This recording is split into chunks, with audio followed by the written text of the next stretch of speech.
잘 오셨습니다. 주의 이름을 사랑합니다. 이렇게 인사하겠습니다. 오늘은 봉독한 말씀으로 하나님을 기쁘시게 하는 삶이라는 제목으로 하나님 말씀을 같이 나누겠습니다. 여러분, 우리의 재산 목록 1호는 아마 건강일 거예요. 사람이 모든 것을 갖고 있어도 건강을 잃으면 우리 예배도 기도도 찬송도 아무것도 할 수 없습니다. 우리의 영과 혼이 건강해야 하지만 역시나 몸이 건강해야 합니다. 창백한 일꾼이 병든 왕보다 낫다, 이런 속담이었습니다. 우리 옆 사람에게 축복하겠는데요, 건강하세요 이렇게 축복하겠습니다.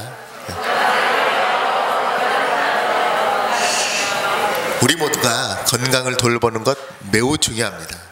건강을 소홀히 하면 가족과 친구들과 주변 사람들에게 짐이 되는데요, 그래서 빈 병에 효자 없다, 이런 말도 있습니다.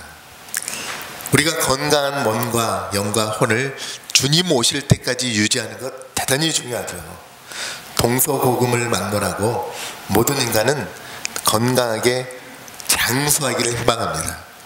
혹시 우리 가운데 간혹 죽고 싶다고 말하는 분이 있을지도 있지만 사는 게 고달프고 괴로워 사는 푸념일 뿐입니다. 건강하게 오래오래 살고 싶어하는 것 우리 모두의 바람인데요, 그래서 이런 말이 있잖아요. 9988-234 무슨 말인지 다 아시죠? 99세까지 팔팔하게 살다가 2-3일 앓고 죽자, 이런 말이 있어요. 그런데 요즘 새로운 버전이 나왔다고 하는데요, 9988-238이라는 새로운 버전이 나왔어요. 무슨 말이냐, 99세까지 팔팔하게 살다가 2-3일 앓고 다시 일어나서 팔팔하게 살자.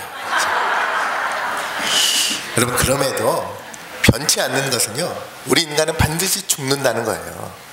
히브리서 9장 27절에 한 번 죽는 것은 사람에게 정한 것이요 그 외에는 반드시 심판이 있으리니, 이렇게 말씀하세요. 우리가 인생을 살아가면서 잊지 말아야 할 것이 죽음입니다. 죽음은 나와 상관없는 이야기가 아닙니다. 언제일지 모르지만 우리에게 반드시 죽음이 닥쳐옵니다. 우리는 죽음을 생각할 때 인생을 제대로 살 수 있습니다. 이런 풍자적인 이야기가 있는데요, 캘리포니아에 사는 한 남자가 혼자 시카고로 여행을 하려고 하는데 가는 도중에 시카고에 폭설이 내린다는 뉴스를 듣고 휴가지를 변경했습니다. 따뜻한 플로리다에 도착한 이 남자가 아내에게 이메일을 보내요. 그런데 메일 주소를 잘못 입력해서 다른 가정으로 가고 말았습니다. 잘못 전단된 가정은 목사님의 가정이었어요. 그런데 그날은 그 목사님의 장례식을 마치고 사모님이 집에 돌아올 때였습니다. 사모님이 컴퓨터를 켰는데 이메일을 보고 비명을 지르는 거예요. 사람들이 뛰어와서 왜 그러느냐고 하니까 이메일을 가리키는데요, 이렇게 써 있었습니다. 여보, 나는 지금 막 도착했어. 당신도 내일 이곳으로 오길 바라. 사랑하는 남편으로부터 추신. 지금 이곳은 엄청나게 뜨겁소. 내가 죽을 것 같구려. 이게 지옥에 대한 풍자인데요, 여러분, 우리 모두는 죽습니다. 사람들은 죽을 때 정말 편안하게 죽었으면 하는 바람이 있는데요, 우리 모두가 100세를 넘기고 싶어도 언젠가는 죽는다는 사실, 인생의 중요한 진리입니다. 오늘 본문이 그것을 가르쳐 주는데요, 창세기 5장은 인류의 시조 아담으로부터 노아에 이르기까지 계보를 기록하고 있습니다. 당시에는 오늘날 상상도 할 수 없는 장수시대였어요. 사람들의 평균 수명이요, 에녹을 제외하고는 912세. 여러분, 부럽죠? 어떻게 그렇게 오래 살 수 있었을까? 의아하게 생각할 수 있지만 과학자들의 설명을 들어보면 이해되는 측면이 있습니다. 그 중에 하나가 이런 건데요, 노아의 홍수 이전에 하늘 위에 물층이 존재했습니다. 창세기 1장에 보면 하나님께서 둘째 날에 궁창을 만드셨어요. 궁창으로 인해서 인체에 해로운 유해 광선은 차단되고 인체에 유익한 광선만 지구상에 도달했습니다. 그러니까 지금처럼 노화가 진행되지 않았다는 거죠. 통상 25세가 넘으면 피부 속의 콜라겐이 매년 1%씩 감소한다고 해요. 그래서 25세가 되면 본격적으로 노화가 진행된다고 합니다.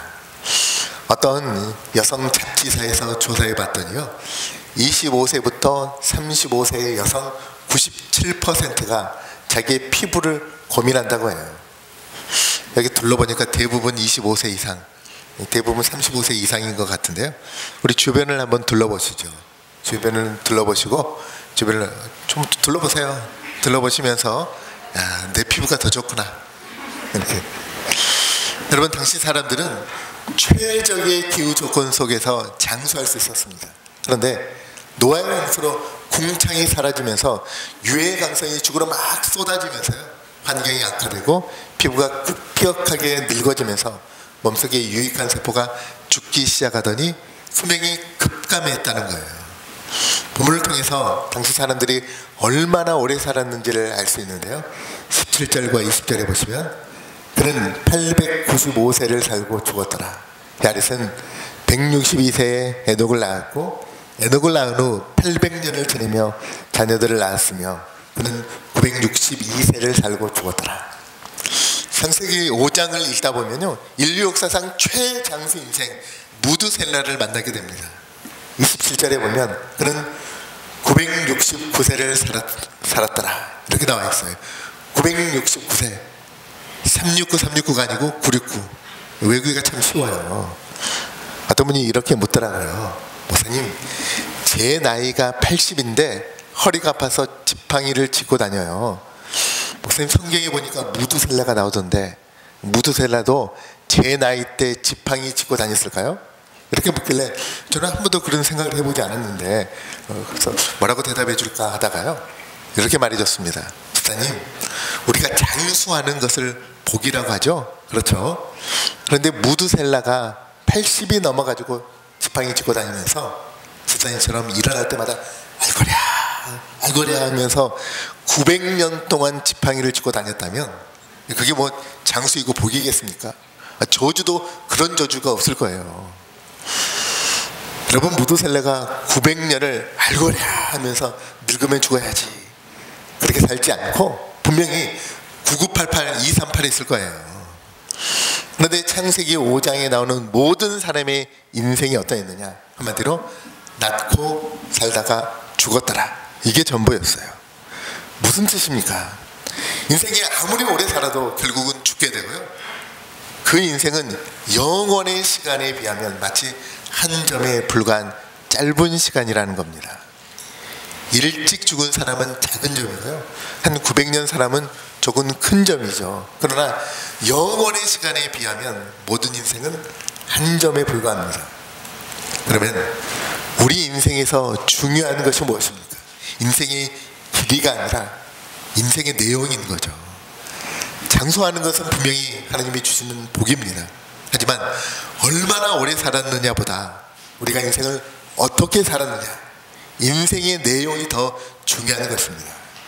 오늘 본문에 죽음을 맛보지 않고 특별한 인생을 살았던 사람, 에녹이 등장합니다.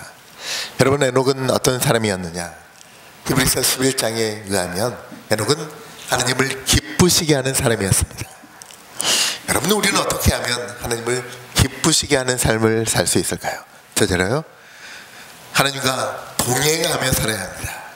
어떻게 살아야 한다고요? 하나님과 동행하면서 살아야 합니다. 24절인데요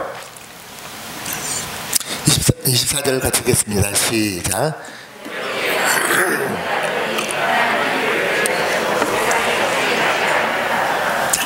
에녹이 하나님과 동행했다고 나와 있는데요, 동행하다, 히브리어로 할라크인데요, 이 말은 하나님과 같은 길을 가다, 하나님과 보조를 맞춰 걸어가다, 이런 뜻이 있습니다. 여러분, 우리가 하나님과 동행하기 위해서는 우리가 가는 방향이 하나님과 가는 방향과 같아야 합니다. 아모스 3장 3절의 말씀에요, 두 사람이 뜻이 같지 않은데 어찌 동행하겠으며 라고 했어요. 두 사람이 같은 방향으로 가기로 서로 동의하지 않거든요, 그 길을 함께 갈 수 없습니다. 하나님과 동행하다는 말 생각해 보면 그리 어려운 말은 아니에요. 가는 방향이 같으면 되는 거죠. 목적지가 같으면 되는 겁니다. 방향이 같지 않으면요, 잠깐 동안은 동행할 수 있지만 언젠가는 저는 이쪽으로 가겠습니다, 저쪽으로 가시죠, 잘 가십시오. 이렇게 헤어지는 거죠. 그런데 여러분 365년을 살면서 하나님과 동행했는데 그는 죽을 때까지 하나님과 같은 방향으로 걸어갔다는 겁니다. 여러분 인생의 동행자가 있다는 것 얼마나 큰 힘이 되는지 모릅니다. 하다못해 강아지라도 옆에 함께 걸어가면 외롭지 않고 힘이 돼요. 여러분 사는 달 동안 하나님과 동행하시길 주의 이름으로 축복합니다. 그렇다면 하나님과 같은 방향으로 걸어가야 합니다. 여러분 여러분이 가는 방향으로 하나님이 오실 것이라고 생각하지 마십시오. 여러분이 하나님이 가시는 방향으로 인생의 방향을 바꾸시길 주의 이름으로 축복합니다. 어떤 사람이 이렇게 물어요. 하나님이 가는 방향이 어느 쪽인지 제가 어떻게 알 수 있습니까? 정말 몰라서 묻는 건 아니겠죠. 여러분 우리의 인생의 방향은 말씀과 기도 가운데 하나님께서 가르쳐 주신 방향으로 걸어가는 겁니다. 18절에 보면 야렛은 162세에 에녹을 낳았고, 자, 에녹의 부친의 이름은 야렛이에요. 야렛은 내려가다 라는 뜻이 있습니다. 이미 그 부친의 시대에 하나님으로부터 멀리 내려와서 가인성에 사는 사람들을 타락하기 시작했고 세세 집안까지 세상 문화가 침투해 있었습니다. 그런데 에녹은요 흔들림 없이 믿음을 지켰습니다. 에녹의 시대에 사람들이 하나님을 믿지 못했던 것은 바로 지난주에 살펴봤던 아벨의 사건 때문이에요. 아벨이 하나님께 제사를 드리고 그가 얻었던 것은 죽음이었습니다. 사람들은 아벨의 죽음을 보고 하나님을 떠나서 자기 마음대로 살았어요. 하나님께 제사 드리는 결과가, 예배 드리는 결과가 죽음이었기 때문에 하나님과 동행하지 않았습니다. 그러나 에녹은요 그의 인생길 끝까지 하나님과 동행했습니다. 에녹은 예배와 기도 가운데 하나님과 동행한 것입니다. 사람이 혼자서는 고독해서 살지 못하는 것처럼 하나님도 우리가 없으면 외로워하십니다. 우리가 날마다 성전에서 하나님 할 때 하나님이 기뻐하세요. 에녹은 매일매일 하나님의 이름을 부르고 하나님과 교제했습니다. 하나님의 귀염둥이가 에녹인 거죠. 오늘날 기도를 많이 하는 사람은 하나님의 귀염둥이입니다. 우리 자신에게 축복하겠는데요. 나는 하나님의 귀염둥이입니다. 이렇게 축복하겠습니다. 시작. 나는 하나님의 귀염둥이입니다. 기도를 많이 하는 사람은요 하나님과 동행하는 사람인 줄, 하나님의 귀염둥이인 줄 믿으시기 바랍니다. 영국의 빅토리아 여왕은 18살에 여왕이 되었어요. 고등학생의 그 나이에 왕이 되었으니 얼마나 힘들었겠습니까? 그러나 왕이 된 이후로 실수하지 않았고요, 구설수에 오르는 일이 없었고 여론에 휘둘리지 않았습니다. 그녀가 판단하여 일을 처리하면 대부분 성공했고요, 나라가 평안하고 국민의 사랑을 받으면서 64년 통치할 때 영국의 황금기를 이루었습니다. 어떤 사람이 빅토리아 여왕이 믿음이 좋다는 말을 듣고 물었습니다. 폐하는 하루에 몇 번 기도하십니까? 예, 저는 한 번 기도합니다. 이렇게 말하더래요. 아니 신앙이 깊은 폐하께서 하루에 한 번밖에 기도하지 않는다고요? 저는 이해가 되지 않습니다.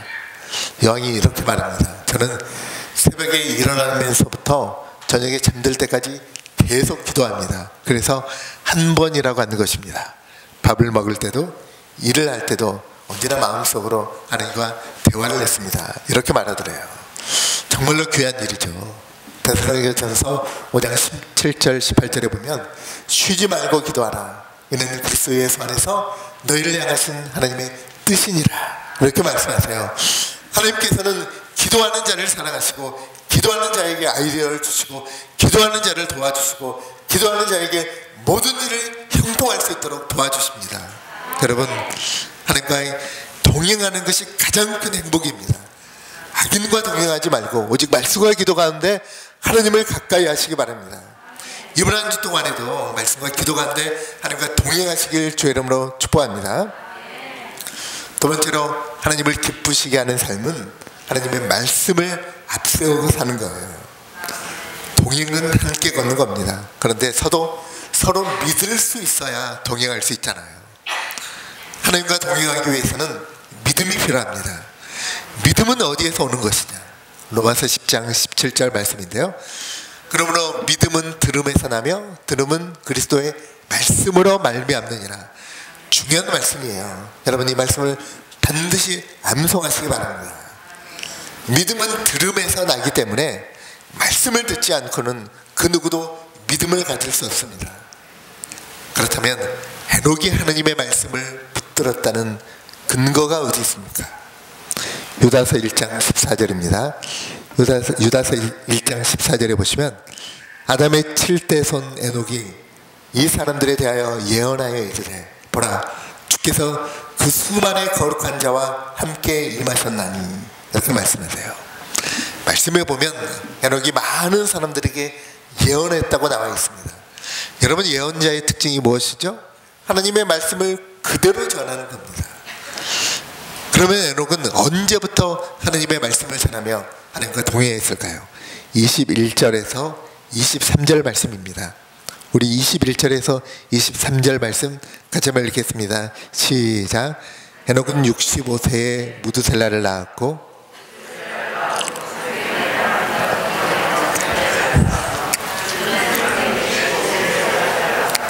아멘. 자, 에녹이 365년을 살았다면요, 하나님과 동행한 날도 365년이 되어야 되는데 300년간 하나님과 동행했다, 이렇게 나와 있어요. 언제부터 하나님과 동행했다고요? 무두셀라를 낳은 후부터입니다. 물론 무두셀라를 낳기 전에도 에녹은 하나님을 믿고 살았습니다. 그런데 어느 날 에녹이 아들을 낳았을 때요, 하나님께서 에녹을 감동하시고 이 아이의 이름을 무두셀라라고 지으라고 하셨어요. 무두셀라라는 이름의 뜻은 창을 던지는 사람이라는 뜻이 있습니다. 고대세계에 창을 던지는 사람요, 마을을 지켜내는 힘센 용사였어요. 적을 최전선에서 막아내는 사람, 창을 던지는 사람이죠. 근데 이 사람이 죽는다는 것은 그 마을이 함락되고 파멸되는 것을 의미합니다. 그러므로 무두셀라의 이름의 뜻은 이 사람이 죽으면 심판이 임한다 라고 해석할 수 있습니다. 아들이 죽으면 심판이 임한다니 에녹에 있어서 청천벽력과 같은 그런 소리예요. 그러니까 에녹에 있어서 무두셀라의 출생은 인생의 대전환점이 된 것입니다. 무두셀라를 볼 때마다 하나님의 심판을 생각하지 않을 수 없습니다. 에녹은 늘 오늘이 마지막인 것처럼 그렇게 살았어요.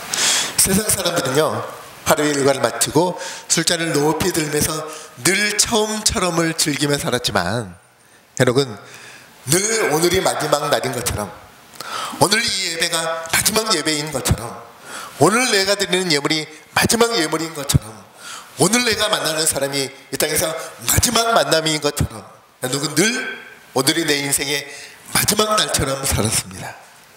에녹은 늘 오늘이 내 인생의 마지막 날인 것처럼 하루하루 최선을 다해서 하나님과 동행해서 살았습니다. 여러분, 동행이라는 말이 하나님과 같이 걷는 것이다, 이런 뜻이 있다고 했죠. 그런데 여러분, 더 정확한 뜻은요, 하나님을 따라간다는 것이 동행입니다. 하나님 앞세우고 우리가 그 뒤를 따라가는 것이 하나님과 동행인 줄 믿으시기 바랍니다. 시편 68편 7절 말씀에요, 하나님이여 주의 백성 앞에서 앞서 나가사 광야에서 행진하셨을 때라고 기록되어 있어요. 여러분, 동행의 주도권이 우리에게 있어서는 안 됩니다. 하나님이 우리를 찾아오셨어요. 범죄하고 동산 뒤에 숨어 있었던 그런 아담과 하와를 찾아오셨습니다. 무덤에서 울고 있던 막달라 마리아를 찾아오셨어요. 오늘은 하나님께서 우리를 찾아오시는 줄 믿으시기 바랍니다. 에녹이 하나님과 동행했다는 증거가 무엇입니까? 그가 말씀대로 살았다는 거예요. 에녹은 무두셀라를 낳은 후 영의 눈이 떠졌습니다. 그가 말씀을 붙잡자 하나님께서 무두셀라가 죽으면 심판이 찾아온다고 가르쳐 주신 거예요. 창세기 6장 5절에서 보듯이요, 우리 창세기 6장 5절을 보면 당시 세상에 죄악이 가득했는데 하나님께서 사람을 지으심을 한탄하시는 내용이 창세기 6장에 나옵니다. 그러나 여러분, 우리가 말씀 붙잡고 살아가면 하나님께서 우리에게 심판 가운데도 피할 길을 열어주시는 줄 믿으시기 바랍니다. 하나님의 심판이 임하는 절체절명의 순간에 무두셀라는 에녹에게 하나님과 동행하는 믿음을 가르치게 됩니다. 무드셀라가 살면서 가장 충격적인 사건은요, 아버지 에녹이 하늘로 승천한 사건이에요. 24절에 보면 에녹이 하나님과 동행하더니 하나님이 그를 데려가심으로 세상에 있지 아니하더라. 에녹이 무드셀라를 낳고 300년 동안 하나님과 동행한 후에 승천했어요. 그러니까 무드셀라가 300살 되던 해에 하나님이 에녹을 죽이지 않고 그대로 하늘로 승천해 올리셨습니다. 우리가 족보를 조금 더 살펴보면요, 25절 말씀에 보면 무드셀라는 187세에 라멕을 낳았고요. 그러니까 라멕이 한 살 때 무드셀라가 187세였던 거죠. 28절에 보면 라멕은 182세에 아들을 낳고 그 이름을 노아라 했습니다. 그러니까 노아가 한 살 때 라멕은 182세였던 거죠. 우리 그림을 한번 볼까요? 앞에 보면 무드셀라가 라멕을 낳았고 라멕이 노아를 낳았죠. 노아의 아버지가 라멕이고 노아의 할아버지가 무드셀라인 거죠. 그런데요, 무드셀라가 187세에 라멕을 낳았어요. 라멕이 한 살 때 무드셀라 187세인 거죠. 그런데 라멕이 182세에 노아를 낳았어요. 그러니까 노아가 한 살 때 라멕은 182세예요. 그러면 할아버지 무드셀라는요, 187 플러스 182 하니까 할아버지 무드셀라는 369세였어요. 노아가 한 살 때 아버지는 182세, 할아버지는 369세였던 거죠. 그런데 노아의 인생의 600세 때 굉장히 대단한 일이 일어납니다. 노아의 나이 600세 때 홍수가 터졌죠. 그때 무드셀라의 나이는 969세. 그러니까요, 무드셀라가 죽을 때 심판이 임한다. 그대로 이루어진 거죠. 창세기 7장 5절에서 6절입니다. 노아가 예수께서 자기에게 명하신 대로 다 준행하였더라. 홍수가 땅에 있을 때 노아가 600세더라. 무드셀라가 죽을 때 나이 969세. 그러니까 노아가 600세 때요, 홍수 심판이 임했습니다. 그러니까 이 아이가 죽을 때, 무드셀라가 죽을 때 심판이 임하게 된 것입니다. 그런데 여러분, 노아가 600세 되기 전까지 심판이 온다고 외치며 방주를 만들었지만 아무도 방주로 들어오지 않았습니다. 다른 한쪽에서는요, 무드셀라가 심판을 외쳤던 거죠. 할아버지와 손자가 함께 심판을 외쳤던 겁니다. 무드셀라는 아버지 에녹의 승천 사건을 통해서 천국을요, 영원한 세계를 확실히 믿고 외친 겁니다. 사람은 무엇을 소망하느냐에 따라서 살아가는 방식이 달라지게 됩니다. 하나님께서 무드셀라를 이 땅에 969년 살게 하신 이유가 이 땅에서 사람들에게요, 하나님의 심판이 있음을 전하기 위해서예요. 노아가 산꼭대기에 반죽을 만들고 하나님의 말씀에 순종할 수 있었던 이유는 할아버지 무드셀라의 영향력이 있었기 때문입니다. 여러분 할아버지의 믿음의 영향력, 여러분 할아버지의 믿음의 영향력이 여러분의 손자 손녀에게 그대로 이어지길 주의 이름으로 축복합니다. 하나님과 동행하다가 승천한 에녹의 믿음 대단합니다. 그러나 이 땅에 969년을 살면서 변함없는 믿음으로 하나님의 심판이 있을 것이다, 하나님의 품으로 돌아오라고 외친 무드셀라의 복음에 대한 열정, 이 또한 대단한 믿음입니다. 여러분 모두 무드셀라처럼 주 예수를 믿으라, 그래야면 너와 네 집이 구원받으리라고 복음의 열정으로 살아가는 그런 무드셀라의 그런 복음의 열정이 여러분에게 있기를 주의 이름으로 축복합니다. 무드셀라의 나이 969세에 숨겨진 비밀이 있습니다. 한 영혼이라도 살리기 위해서 969년을 하나님이 기다리신 거예요. 여러분, 하나님을 기쁘시게 하는 삶이 무엇입니까? 이 땅에 살아가는 동안 끝까지 복음을 전하며 살아가는 것이 하나님을 기쁘시게 하는 삶이에요. 무드셀라를 이 땅에 그 오랜 시간 살게 하신 것, 하나님께서 한 영혼이라도 구원하시기 위해서 복음을 전하게 하신 거죠. 여러분, 우리가 인생 끝까지 복음을 전할 때 하나님을 기쁘시게 하는 삶인 줄 믿으시기 바랍니다.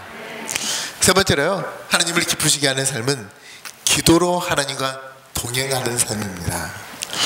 에녹이 하나님과 동행하는 삶은 믿음으로 교제하는 삶이었어요. 어떤 사람은 1, 2년씩 주님으로부터 멀리 떨어져 있다가 돌아오는 분이 있습니다. 어떤 사람은 1, 2개월쯤 자기 멋대로 살다가 돌아오는 분이 있고요, 어떤 사람은 6일 동안 세상에 취해서 살다가 주일이 되면 내가 이제 예배 드려야지 그러면서 오는 분이 있습니다. 그러나 하느님과 동행하는 것은 그런 것이 아닙니다. 어쩌다 한번 하느님을 찾는 것이 아니라 매일매일 변함없이 하느님과 동행하는 것입니다. 창세기 5장 22절에 보니까 에녹은 300년을 하느님과 동행했습니다. 물론 무드셀라를 낳기 전에도 동행했겠지만 그 300년은요 하느님의 특별한 뜻 가운데 동행했던 겁니다. 그는 무드셀라 낳기 전에 믿음으로 순종했지만 무드셀라를 낳은 후에는 단 하루도 하느님의 말씀을 떠나지 않고요 매일매일 하느님의 말씀 가운데 기도 가운데 동행했다는 것입니다. 하느님과 동행했다는 것은 쉬지 않고 기도하는 삶을 살았다는 거죠. 여러분, 우리가 기억할 것은 에녹이 하느님과 동행하던 그때 죄악에 난무하던 하느님이 이 땅을 심판하기로 작정하셨던 그런 때였어요. 에녹은 우리가 사는 시대보다 훨씬 더 죄악된 세상에 살았습니다. 그러므로 우리가 이 코로나 때문에 힘들고 어려워서 하느님과 동행하기 힘들겠냐 이렇게 말하지 않아야 합니다. 앞으로의 시대는요 노아의 때보다 더 부패한 시대가 찾아올지 모릅니다.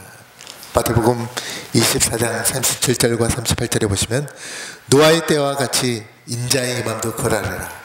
홍수전에 노아가 방주에 들어가던 날에 사람들이 먹고 마시고 장가들고 시집가고 있으면서 라고 나와 있어요. 지금보다도 더 부패한 시대가 찾아올 텐데요 여러분, 우리의 힘으로는 하나님과 동행하기가 너무나 힘이 듭니다. 우리가 어떤 상황 속에서도 하나님과 동행하기 위해서 성령을 받아야 합니다. 여러분, 성령의 능력 가운데 주님과 동행하시기 바랍니다. 에녹이 어렸을 때 할아버지 아담과 이런 대화를 나눴을지 모릅니다. 할아버지, 에덴에서 쫓겨나기 전에 에덴의 삶은 어떠했습니까?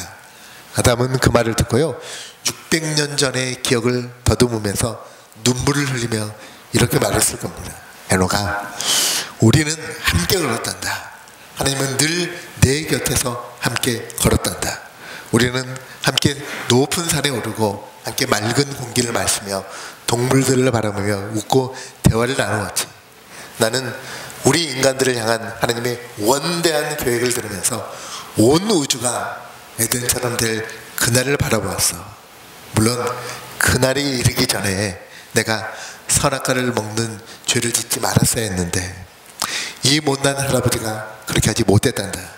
다행히도 하나님은 나를 용서해 주셔서 지금도 믿음으로 예배를 드리며 하나님과 교제하고 있단다.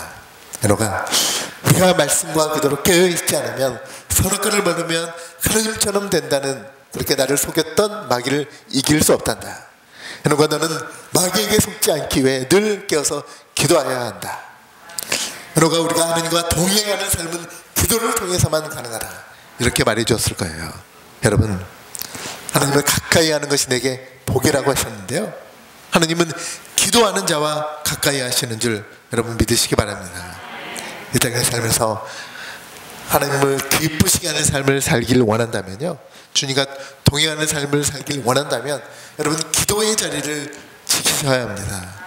여러분, 우리 모두 이번 한 주간 살아가면서 믿음으로 교제할 때 하나님께서 우리와 함께 하사 세상을 이길 힘을 주시는 줄 믿으시기 바랍니다. 하나님 아버지, 참으로 감사를 드립니다.